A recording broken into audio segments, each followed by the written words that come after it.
every once in a while I have to justify things that I've said, and today is one of those days.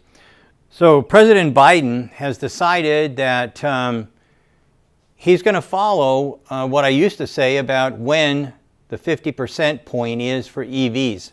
He's going to be addressing the UAW and the automakers here in North America and saying that the 50% crossover point has to be in 2030.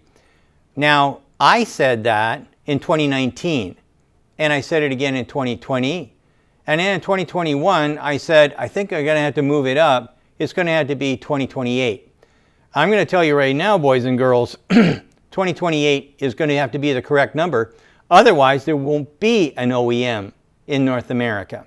Hey, I'm Steven and this is Solving the Money Problem. If you're new, welcome. If you're not, welcome back. So in today's video, we're discussing why Sandy Munro, who you saw in the intro there, has effectively implied that Ford and GM are completely fucked. And we're also going to dive into how the Biden administration has completely screwed over Tesla. So with that said, let's get into the video. If you love crypto, stocks, and free stuff, or just want to help out the channel, check out these great offers. BlockFi are launching the world's first Bitcoin rewards credit card. People in the US can earn 1.5% Bitcoin back on every purchase with no annual fee using the BlockFi Bitcoin rewards credit card. Check out the link in the description. And for a limited time, you can get up to $250 in crypto bonuses when funding a new account on BlockFi, where you can use cryptocurrency to earn interest, borrow cash, and buy or sell crypto. If you want your free crypto, use the link in the description. And if you'd like up to 2 free stocks, check out the link in the description to WeBull. If you open a new account, you'll get 1 free stock valued up to $300 just for opening an account. And if you make an initial deposit of $5 or more, you'll get a second free stock valued up to $2,000. Seriously. Free stocks? Yes, please. And finally, if you're in Australia, the UK, or New Zealand, you can get a free stock with stake, also linked in the description. Thanks so much for your support, guys. Let's get back to it. So you heard in the intro there from the automotive expert of experts, Sandy Munro,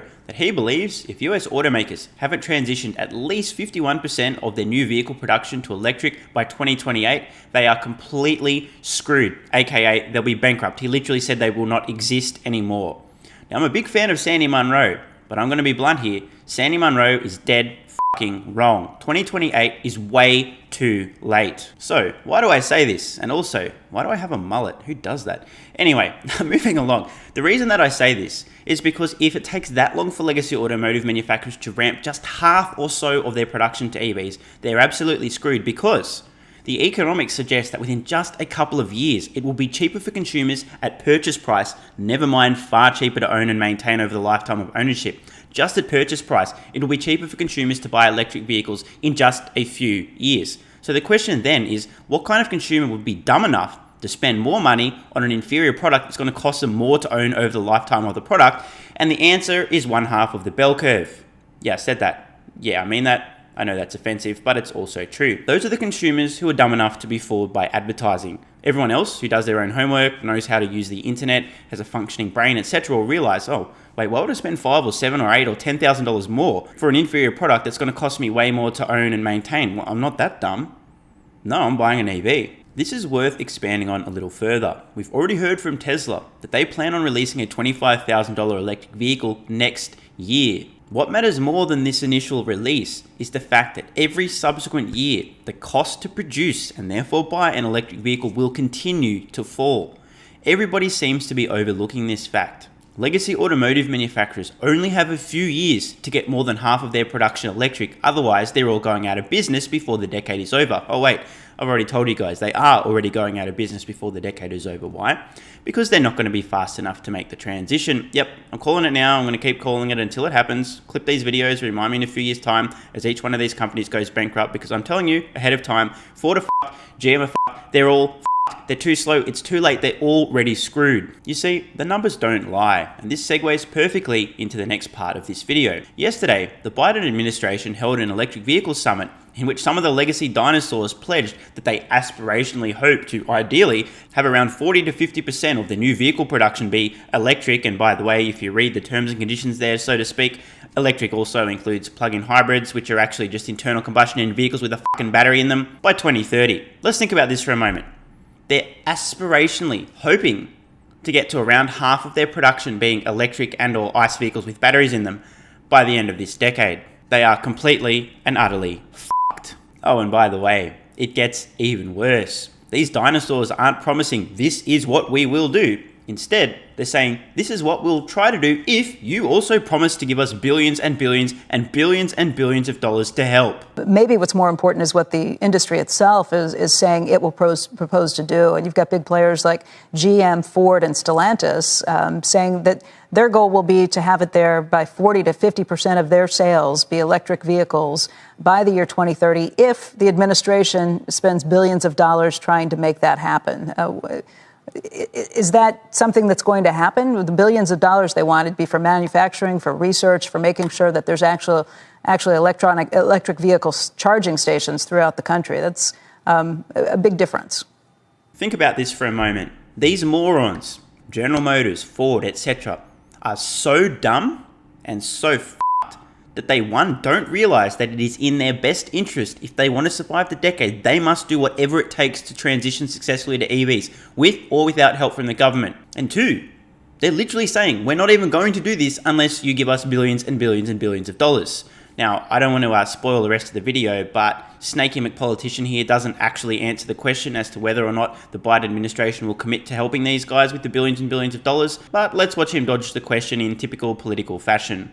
That's right. You really need to have policy, industry, and importantly, labor pulling in the same direction. And that's what you're going to see today at the White House. Industry is stepping up, recognizing that there is a business as well as a moral imperative to do something. Yeah, right. So the dinosaurs are stepping up by saying, hey, we're not going to do shit unless you give us money and help us out.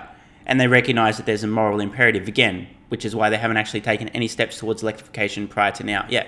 Seems legit, bro. But of course, the real point there, no firm commitment to actually help the dinosaurs out with the billions and billions of dollars, which was the question asked in the first place. However, I think the Biden administration has left a few clues as to whether or not they're willing to do whatever it takes to help these legacy automotive manufacturers survive the decade, or at least try. You see, it turns out that there's already a pioneer, a leader in this transition to electric vehicles. They're called Tesla. US-founded company, they manufacture their vehicles in the United States, and 100% of the vehicles they produce are already electric, and guess what? It's not even 2030. Incredible.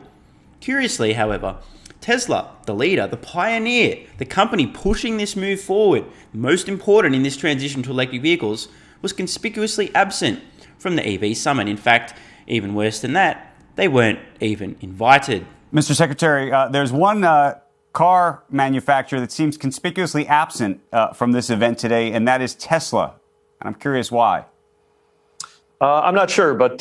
Now, spoiler alert, he does know why. This is the kind of snaky, dishonest, slimy political horse dodge the question, don't answer honestly that gives politicians a bad reputation. What I know is that you're seeing so many leaders in industry. Good one, you fucking lying weasel. How about the leader in the EV industry? Where are they? Oh, I don't know why they're not invited. Let's talk about something else, shall we? You've got newer companies, and you've got the legacy companies that are both saying that we've got to move in this direction. The industry structure obviously is complex, and part of what's exciting is to see some of the oldest, most traditional names in U.S. auto manufacturing and some of the newest companies on the scene all acting in terms of the very core of their business to go electric. But I don't know if did you see Elon Musk's tweet? He said, we have it on the screen here. He said, yeah, it seems odd that Tesla wasn't invited. No, I haven't seen that. But look, we're excited about all of the momentum for making sure that Americans can drive electric vehicles going into the future. And by the way, we're moving toward a future where this is all across the market. I don't want there to be a perception that this is just for a kind of luxury thing. Was that a subtle dig at Tesla, throwing a bit of shade there? Now, of course, we all understand that Tesla has, quote, luxury features in their vehicles, but some of you guys may or may not be aware of this. The average selling price of a Tesla today in the very low $40,000, I think it was $43,000 in Q2 2021. The average selling price for a General Motors vehicle, about $36,000. And that gap is closing. Remember, the $25,000 Tesla just around the corner. Or that this is just for cars that you use to zip around cities. We're talking about everything from the kinds of cars that you've seen on the market already to pickup trucks getting more and more attention. And this is really the future, we believe, for the entirety of the American light-duty vehicle market. Now, it does seem somewhat odd that the actual leader in electrification, Tesla, who make all their vehicles in the US, and by the way, Ford's flagship electric vehicle, the Mach-E, not made in America. Well, unless you want to be technical and go through some jargon in a trade agreement with Mexico and consider a made in Mexico vehicle to be made in America, Tesla makes 100% of their American sold vehicles in America. Ford doesn't, but of course GM does, right? Oh no, they make a ton of their vehicles in Mexico as well. This is seeming more and more suspicious. The leader's not invited. The company that makes all their US sold vehicles in the United States where other companies don't, not invited. Same company, by the way. What's going on here? Maybe we can find a few clues and follow the breadcrumbs in Biden's speech at the EV summit. Over to you, Joe. Let me know if you guys notice a little bit of a pattern here. Build America, but I know who built the middle class, unions. Unions built the middle class. There's no doubt that Rich Trumka helped build unions all across this country. Here in the United States, we're going to have to rely on other countries for those batteries. Whether or not the job to build these vehicles and batteries are good-paying union jobs, jobs with benefits, jobs that are going to sustain continued growth of the middle class. Our highways, our ports, our airports, rail, and transit systems. That included putting IBEW members and other union workers to work in support of consumers and fleets. That means purchasing incentives for consumers to buy clean vehicles, union made right here in America. For vehicles made in America, an additional $2,500 credit for union made vehicles. Made in America by American workers. And we're going to do everything in our power to encourage and protect the right of workers to unionize and collectively bargain. It's why I'm proud that the three largest employers are sitting here and their sights are set, not only on electric vehicles, but on expansion. Expanding union jobs, expanding the middle class. The livelihoods and the health of our very planet. When I hear climate, I think jobs. Good paying union jobs. It appears there is a rather large elephant in the room that we need to discuss. Now, before I dive into this, I just want to point something out here because there's always a few morons who get so emotional and butthurt about things, and that's okay. I'm happy to see them go, but I just want to point something out. I do not live in the United States. I do not vote in the United States. I do not have a horse in the race. And in fact, to give you guys a sense of where I stand politically, here is my political compass results from about a year or so ago. As you guys can see, I'm quite libertarian, but I also run directly down the center. I don't swing left or right. I'm as middle of the road as you could possibly be. The point I'm making here is I could care less about the Democrats or the Republicans or any other political party. I think for myself, draw my own conclusions on every single policy matter, and I'm a neutral third-party observer. I'm not a US citizen. I don't vote in your elections. But I want to point out something that needs to be said. I hate to break it to you, ladies and gentlemen, at least those of you who are currently naive to the way the world works, but the Biden administration does not give a flying about electric vehicles. The Biden administration only cares about pleasing and appeasing its political donors. In this particular case, UAW, United Auto Workers, a union representing people who work at, wait for it, what do you know, Ford, General Motors, and other legacy automotive manufacturers. Now, there's an old adage, don't talk about sex, politics, or religion, but good thing is my metaphorical balls are the size of a planet, and I don't care about offending a few snowflakes who probably don't belong here anyway. I'm just here to tell you guys the facts. And here are the facts. The United States political system is as corrupt as the United States mainstream media. And yes, plenty of other political systems and other media is also corrupt, but specifically, we're today talking about the United States. Why is it that an administration that cares so much about electric vehicles, about the environment, about renewables, about sustainable energy, why is it a party that cares so much about this flat out refuses to give any credit to the leader, the company that has literally forced legacy automotive to make the transition to EVs? This is a very important question. Given the fact that every single vehicle Tesla sells in the United States was built in the United States, which is not true for Ford and GM, who happen to be at this EV summit, given the fact that Tesla has created a huge number, thousands and thousands, tens of thousands of high-paying jobs and blue-collar jobs for United States workers, and it continues to expand rapidly, including building one of the world's largest factories in Austin, Texas, to produce more made-in-America electric vehicles. Why is it that they get absolutely zero credit? In fact, worse than zero credit. They have shade thrown at them and they're not even mentioned. So let me ask you guys a quick question. Have any of you heard of the term bribery? You know what a bribe is, right? Have you heard of political bribery? Political donations. That's what they call political donations. You have? Great.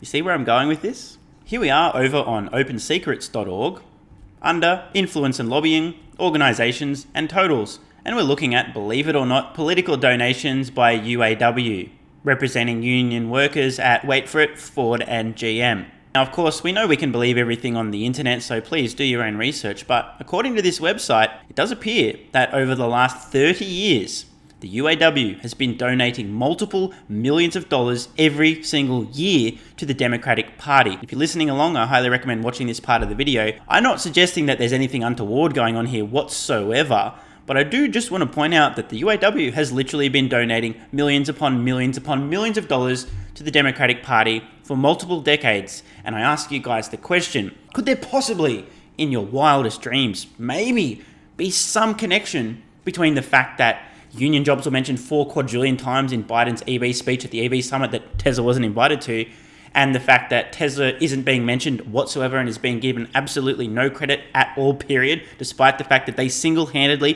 forced the entire automotive industry in the US and worldwide to transition aggressively to electric vehicles? Just asking the question there. You guys can draw your own conclusions on that one. Now, who could possibly have seen this coming? An administration who were very upfront about the fact that they cared so much about the environment, electric vehicles, sustainability, renewable energy, giving literally no support whatsoever to the company that's done more for this in the United States than any other in history. Well, I certainly didn't see this one coming back in May 2021 when I tweeted, "How did Biden speak with the UAW's eggplant buried deep in his throat, asking for a friend?" Now, as I pointed out, I don't have a horse in the race. I'm not taking sides here. This isn't a partisan issue. I'm just telling it like it is and spitting facts. It is absolutely despicable, beyond despicable. It's disgusting. It's immoral. It's slimy. It's just not right that the Biden administration has chosen this path to appease and please their political donors and do so to the detriment of the company that's doing more for electric vehicles and renewable energy than any other in the history of the United States. It's disgusting. But it does give you a little bit of an insight into how this party is operating and how the political world in general tends to work. Can you give us any insight into why Tesla wasn't included in this event? Well, we of course welcome the efforts of all automakers who recognize the potential of an electric vehicle future and support efforts that will help reach the president's goal. And certainly Tesla is one of those companies. Today, it's the 3 largest employers of the United Auto Workers and the UAW president who will stand with President Biden as he announces his ambitious new target. But I would not expect this is the last time we talk about clean cars, the move toward electric vehicles, and we look forward to having a range of partners in that effort. So it's not because Tesla is a non-union shop? Well, these are the 3 largest employers of the United Auto Workers, so I'll let you draw your own conclusion. Oh, Jen, thank you. So you're giving me permission to draw my own conclusion? Great. I'm going to draw my own conclusion. Ready? Here's my own conclusion. This is unashamed corruption at its finest, and I can't sit idly by without saying something. The Biden administration should be ashamed of themselves. They have demonstrated a complete and utter lack of integrity and an unwillingness to support Tesla because it's not going to please their political donors. It's disgusting, it's shameful, but it's not surprising. The good news is, as I've said many times, Tesla doesn't need help. Even if there's bias incentives to help out these legacy automotive manufacturers, higher incentives for people buying union-built vehicles, etc., it won't make a difference to Tesla. Tesla will sell every vehicle they make with or without any financial support. And in either case, legacy automotive manufacturers like Ford and General Motors will be out of business before the decade ends regardless. I'd love to know what you guys think in the comments below. You think the Biden administration is doing the right, honest, ethical thing? Are they demonstrating integrity by appeasing their political donors and completely disregarding the company that's done more for the United States in terms of electric vehicles and sustainable energy than any other company in history? Or are you also repulsed and disgusted by this behavior? Of course, guys and girls, you can rest assured knowing that there's absolutely no possibility whatsoever that there's any other misaligned incentives in the political system in the United States or anywhere else in the world. This just happens to be one isolated case. A little bit of food for thought. I'm Stephen Mark Ryan. This is Solving the Money Problem, and I love you all. And don't forget the BlockFi Bitcoin Rewards credit card, where you can earn 1.5% Bitcoin back on every purchase. There's a link in the description. You can also earn up to $250 in crypto bonuses when funding a new account on BlockFi, also linked below. And finally, don't forget your free stocks with WeBull and Stake, also linked in the description. These great offers also help out the channel. Thanks so much for watching. Let me know your thoughts in the comments below. And of course, if you have any ideas for future videos, let me know. I read all your comments. P.S. If you're still watching, you're awesome. If you'd like early access, exclusive videos, regular Q&As, our private Discord server and more, consider supporting the channel at patreon.com/solvingthemoneyproblem so I can keep creating content for you guys. There's a link in the description. You can now also become a member of the channel for some exclusive perks. To learn more, click the join button next to subscribe. And don't forget to check out our merch store. Either way, the best form of support is you being here and watching, so thanks again.